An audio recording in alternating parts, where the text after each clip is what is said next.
Hello friends, आप सभी का स्वागत है हमारे चैनल पर। अगर आप यूपी पीजीटी या फिर जीआईसी लेक्चर या अदर किसी एग्ज़ाम की तैयारी कर रहे हैं तो बहुत ही इम्पोर्टेंट क्वेश्चंस हैं।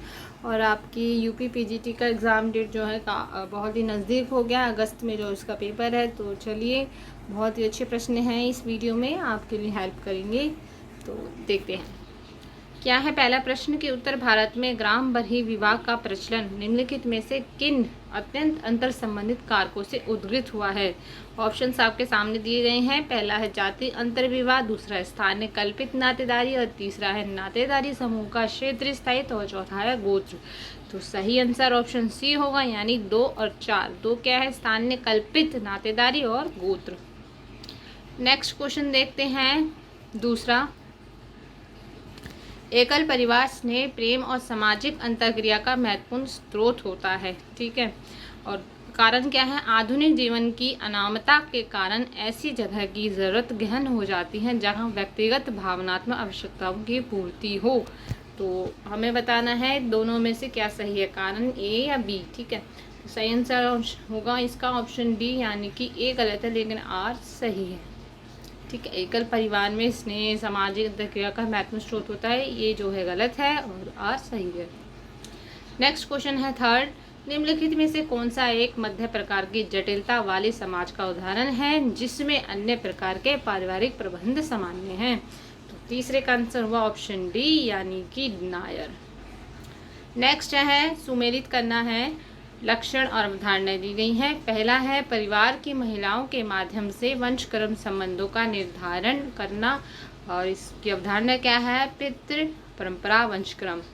ठीक है, दूसरा है परिवार के महिला एवं पुरुष दोनों सदस्यों के माध्यम से वंशक्रम संबंधों का निर्धारण करना, मात्र हमें इनको मैच करना है। ठीक है, मात्र परंपरा वंशक्रम। और तीसरा है परिवार के पुरुष सदस्यों के विकासवादी सिद्धांत माध्यम से वंशक्रम संबंधों का निर्धारण, यहाँ मात्र सत्ता दिया हुआ है। और तीसरा देख लेते हैं, ऐसा परिवार जिसमें अधिकतम पारिवारिक महिलाओं का प्राधान्य होता है। तो ऐसे तो इसका आंसर क्या होगा? डी का देखते ही पता लग रहा है, जहाँ पे मात्र सत्तात्मक आएगा। तो यानी कि यहाँ पे डी का आंसर जो होगा वो थर्ड होगा। ठीक है, तो चलिए देख लेते हैं इसका आंसर। तो इसका जो आंसर है वो आंसर है ऑप्शन ए। ठीक है, ए। अब डी का है इसमें थर्ड, तो डी का थर्ड क्या है? ऐसा परिवार जिसमें अधिकतम पारिवारिक मामलों में महिलाएं प्रधान होती है, तो वो मात्र सत्तात्मक हो जाएगा।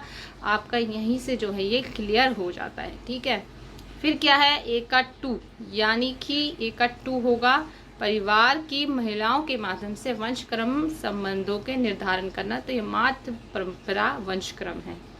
नेक्स्ट क्या है कि बी का 4। ठीक है, परिवार की महिला एवं पुरुष दोनों सदस्यों के माध्यम से वंशक्रम संबंधों का निर्धारण, तो उसे क्या कहेंगे? उभयवंश, क्योंकि उसमें दोनों आ जाती हैं। सी का है 1। सी का क्या है?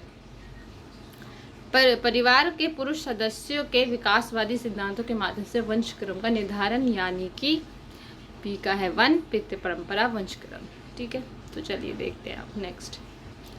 पांचवा है निम्नलिखित में से कौन सा एक कथन सही है? मानवीय मौन व्यवहार मुख्यतः निर्मित होता है। ऑप्शंस हैं आपके सामने, तो इसका आंसर जो होगा वो ऑप्शन ए होगा, यानी कि अनुकरण और सामाजिक अंतर्क्रिया से। नेक्स्ट है निम्नलिखित में से किस एक जनजाति में सबसे छोटी पुत्री को धन संपदा का उत्तराधिकारी मिलता है? तो 6 का आंसर ऑप्शन सी है, वो खासी है। मोस्ट इम्पॉर्टेंट है, कई बार पूछा जा चुका है। नेक्स्ट है समान पूर्वज चाहे पुरुष हो या महिला के वंशक्रम से उत्पन्न हुए व्यक्ति को क्या कहा जाएगा? तो 7वें का आंसर ऑप्शन ए है, यानी कि कुल। नेक्स्ट है आधुनिक भारतीय परिवार में महिलाओं की परिवर्तित अवस्थिति को निम्नलिखित में से किससे सही प्रकार को बताया जा सकता है? तो 8वें का आंसर ऑप्शन ए होगा, महिला की बढ़ती हुई आर्थिक स्वतंत्रता। नेक्स्ट देख लेते हैं, वह कौन सी वंशानुक्रम प्रणाली है जिसमें महिलाओं या पुरुष परंपरा पर किसी प्रतिबंध के बिना माँ एवं पिता दोनों के माध्यम से समूह की सदस्यता निर्धारित होती है? तो 9 का आंसर ऑप्शन डी होगा, यानी उपरोक्त में से कोई नहीं। तो यहाँ आंसर क्या है? उपरोक्त में से कोई नहीं। नेक्स्ट है निम्नलिखित में से कौन कौन से आवास नियम मातृवंश परंपरा वाले समाजों में पाए जाते हैं। तो नवस्थानिक और मातस्थानिक, तो चलिए देखते हैं आगे। और नेक्स्ट पेज पे जो है तीसरा मातुल दिया है, तो 10th का आंसर जो होगा ऑप्शन डी होगा, यानी 1, 2 और 3। ठीक है, तो तीसरा मातुल स्थानिक भी है और जो पीछे है अभी दिखा, यानी कि ये भी है नवस्थानिक और मातस्थानिक, तो तीनों ही आएंगे। नेक्स्ट क्वेश्चन है, निम्नलिखित में से किस जनजाति में यह जानकारी मिलती है कि इसमें दादा दादी, नाना नानी, पोता पोती, नाती और नातिन के बीच परिहास के संबंध होते हैं। तो 11th का आंसर क्या होगा, ऑप्शन सी, यानी कि उराव जनजाति। ठीक है, क्या होगा, उराव जनजाति, उराव।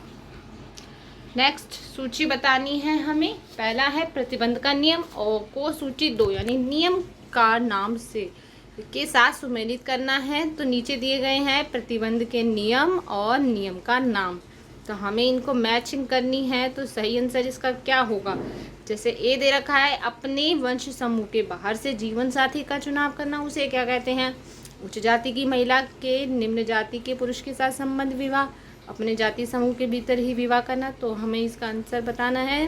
12th का आंसर जो होगा ऑप्शन डी होगा, यानी कि ऑप्शन डी है यहाँ पर। ये ए का है 2, यानी कि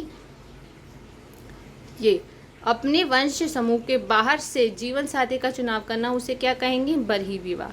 ठीक है, बी का है 1, यानी कि ये उच्च जाति की महिला के निम्न जाति के पुरुष के साथ, तो उसे क्या कहेंगे, प्रतिलोम विवाह। सी का है 4, अपने जाति समूह के भीतर ही विवाह करना, उसे कहेंगे अंतर विवाह। ठीक है, और डी का है 3, उच्च जाति के पुरुष द्वारा निम्न जाति की महिला से विवाह करना क्या कहलाएगा, अनुलोम विवाह। मोस्ट इंपॉर्टेंट है, कई बार पूछा गया है। फिर है विवाह के माध्यम से श्रेष्ठतर परिवार में कन्या देने की इच्छा का सर्जन करने वाली विवाह जन्य संबंध की प्रथा को क्या कहा जाता है। तो 13 का आंसर ऑप्शन बी होगा, यानी कि अनुलोम विवाह। नेक्स्ट है, निम्नलिखित में से किस एक समूह में बहुविवाह और बहुपति विवाह दोनों को प्रोत्साहित किया जाता है। 14th का आंसर ऑप्शन डी होगा, यानी कि नायर।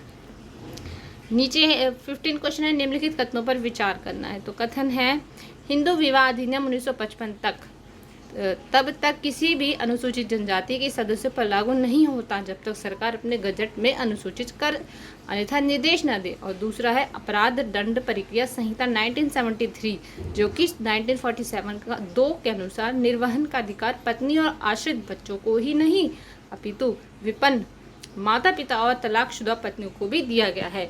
तो यहाँ पर जो आंसर है 15 का ऑप्शन सी होगा। ऑप्शन सी में है 1 और 2, यानी कि ये दोनों ही। नेक्स्ट है, निम्नलिखित में से कथन दिए गए हैं, हमें बताना है कि क्या है। तो सीधा आंसर ऑप्शन डी का है, क्वेश्चन नंबर 16 का है डी, यानी कि 1, 2, 3, 4 ये सभी हैं, यानी कि संपत्ति धारण और आवास में आए हुए बदलाव, वंशावली संरचना में आए हुए बदलाव, दाम्पत्य संबंध में आए हुए बदलाव और संख्यात्मक आकार में आए हुए बदलाव। नेक्स्ट देखते हैं, निम्नलिखित अधिनियम पर विचार करना है।